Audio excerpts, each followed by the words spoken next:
রকিবউদ্দিন, সালাউদ্দিন, এরা দুজন প্রতারক।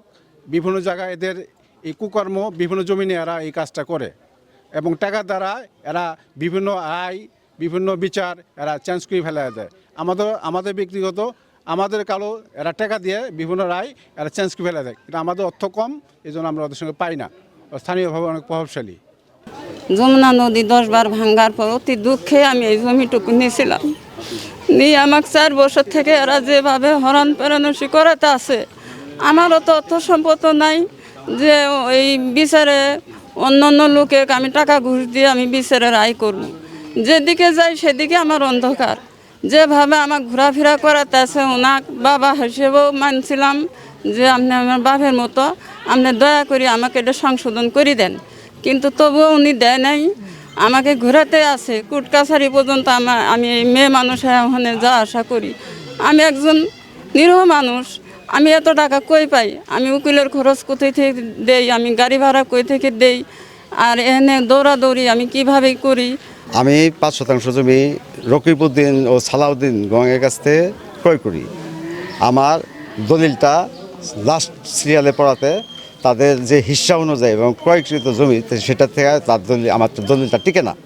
তার ভাস্তিদা তার খারিজ ভেঙে দেওয়ার কারণে আমাকে এখান থেকে উচ্ছেদ হতে হয়। তারপর বাধ্য হয়ে আমি সিআর মামলা করি কোর্টে। কোর্ট থেকে আমাকে লিগেলে পাঠায়। লিগেলে জজ যে আছে বিচারক, উনি পর্যালোচনা করে যে তদন্তর প্রতিবেদনের সাথে তারটা মিলে যায় এবং বিবাদীকে বলে যে আপনি নয়ছয় করছেন, এটা প্রমাণিত আমাদের কাছে পরিষ্কার, এবং কি আপনার বলা আছে আপনি কিন্তু সমস্যা হবে, টাকা দিবেন না জমি দিবেন, আপনি মিল কী বলবেন। তো উনি বলে যে আমার জমি বেশি আছে মাঠে, ফলস কথা বলে এখানে একটা তদন্তের জন্য পাঠায়। তদন্তের জন্য আমাদেরকে আবার 13,000 টাকা করে 39,000 টাকা দিতে হয় দুই পক্ষের কাছ থেকে। জানি না কী কারণে এটা নিচ্ছে, একটা খরচ, সরকারি খরচ আমাকে বলছে বেশকার। তারপরে যে এই যে এখানে আসার কথা, জমি মাপার কথা, আর কোনো কিছু তো করার কথা, এনে 9-6 করে একটা ফলস একটা প্রতিবেদন তৈরি করছে, যার এই মামলার সাথে কোনো প্রাসঙ্গিক বস্তুই নাই।